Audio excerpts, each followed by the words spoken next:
서울 아파트 증여 건수가 3년 만에 최대치를 기록했습니다. 다주택자 세금 압박에 대출 규제까지 더해지자 다른 사람에게 매도할 바에 자녀에게 물려주는 걸 택한 겁니다. 이유경 기자입니다. 서울 송파구의 한 대단지 아파트. 지난 2월 전용 84제곱미터형이 23억 원대에 거래됐습니다. 직전 거래가보다 8억 원 정도 낮게 거래된 건데 알고 보니 증여였습니다. 그때도 27억에가 제일 싼 거였는데 특수 거래로 해서 가족간 거 증여해서 23억이 출연한 거라 저희도 23억이면 추론 가격이었는데 왜 그 가격으로. 지난달 서울에서 아파트 등 집합 건물 증여는 1,345건. 3년 3개월 만에 최대치를 기록했습니다. 구별로 보면 강남 3구와 마포, 광진 등 고가 아파트가 몰려있는 한강벨트에서 증여가 크게 늘었습니다.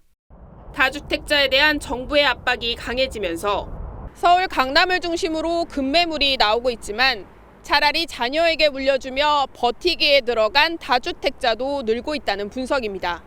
자제분들한테 하는 경우도 있고 손주들한테 하는 경우들도 있고 보유세 부담에 대한 걱정들 때문에 좀 더 빠르게 이전이 일어나는 것 같아요. 주로 70대가 자녀에게 집을 물려주고 있지만 최근엔 5, 60대로 나이도 빨라지고 있습니다. 부동산 자산을 선제적으로 어느 정도 양도해서 자녀들이 통해서 향후에 자산을 만들어 나가는 아니면 내 집 마련을 하는데 기여하고자 하는 움직임이 조금. 정부의 대출 규제와 세금 로드맵이 어느 정도 윤곽을 드러내면서 잠시 주춤하던 서울 아파트 값도 2주째 상승폭이 커졌습니다. TV조선 이유경입니다. 네, 정부가 비거주 1주택자에 대한 세금 강화와 대출 규제를 예고하면서 반발 목소리가 커지고 있습니다. 1주택인데 투기꾼 취급을 하냐는 불만부터 어쩔 수 없이 내 집을 두고 전월세를 살고 있는데 왜 불이익을 받아야 하냐는 목소리까지 다양합니다. 여론이 심상치 않자 대통령이 진화에 나섰습니다. 투기가 아닌 불가피한 사유는 예외를 두겠다고 했는데 어디까지가 투기고 어디까지가 불가피한 사유인 걸까요? 경제부 송병철 기자와 함께 따져보도록 하겠습니다. 네, 송 기자, 일단 대통령이 직접 가이드라인을 제시했습니다. 핵심은 뭔가요? 네, 핵심은 생존을 위한 이동이냐, 자산 증식을 위한 이동이냐를 가리겠다는 겁니다. 이재명 대통령은 지난 1일 SNS를 통해 갭 투자용이 아니라 직장 등 불가피한 사유로 일시 비거주하는 경우는 세금 중과에서 제외됨이 명백하다고 밝혔습니다. 집 한 채 가진 서민들이 사정상 잠시 집을 비웠다고 투기꾼 취급을 하진 않겠다고 못 박은 겁니다. 네, 그런데 그 불가피한 사유라는 게 참 모호합니다. 그러니까 직장 때문에 이사를 하는 건 괜찮다, 이렇게 보는 건가요? 네, 그렇습니다. 타 지역 발령이나 직장 이전은 본인이 거부할 수 없는 생계의 영역이죠. 이런 사유로 내 집을 전세주고 회사 근처에 새 들어가는 건 100% 구제될 전망입니다.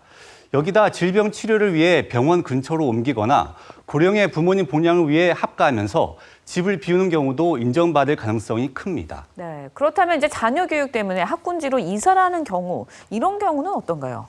네, 결론부터 말씀드리면 대치동, 목동행은 구제받기 어렵습니다.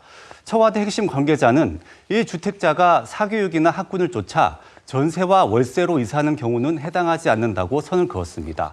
유명 학원가나 특정 학군을 찾아가는 건 개인의 선택이지 거주지를 옮기지 않으면 학업이 불가능한 상황은 아니라는 논리입니다. 다만 지방학생이 서울 소재 대학에 합격해 가족이 통째로 상경하는 건 학업 불능을 막기 위한 거라 예외로 인정됩니다. 네, 기준이 꽤 깐깐한데요. 만약에 투기 목적의 비거주 1주택자로 판명이 된다면 이에 따른 불이익은 어떤 건가요? 네, 아직 확정된 건 없습니다만 일단 보유세 부담이 더 커질 가능성이 높습니다. 지금은 실거주자와 비거주 1주택자의 차이가 없는데 정부는 보유세를 차등화하는 방안을 검토하고 있는 것으로 알려졌습니다. 여기다 전세자금 대출을 제한하는 방안도 유력합니다. 현재는 1주택자도 서울과 수도권 규제 지역에서 2억 원까지 대출을 받을 수 있는데 이 대출까지 차단할 거란 관측이 나옵니다. 네, 현실화가 된다면 반발이 더 심해질 것 같은데 시장의 반응 어떻습니까? 네. 사실 이재명 대통령도 인천 계양을에 출마하기 위해 약 4년 동안 분당집을 두고 계양에 전세를 얻었습니다. 이처럼 비거주 1주택자 사유는 개개인마다 다양할 수밖에 없습니다. 여기다 우리 세법에선 일시적 1가구 2주택자도 실수요자로 인정하고 있는데 비거주 1주택자를 투기로 보는 건 지나치다는 지적도 나옵니다. 각자의 사정이 있는 건데 그거를 단순히 살지 않는다는 이유만으로 그렇게 투기로 봐버리면 투기가 돼버리는데 그건 매우 잘못된 정책이고 잘못된 방향이라고 보죠. 네, 정책의 취지는 알겠습니다. 하지만 현장의 혼선이나 억울한 피해자가 발생하지 않도록 더 정교한 기준 마련 필요해 보입니다. 송 기자 잘 들었습니다.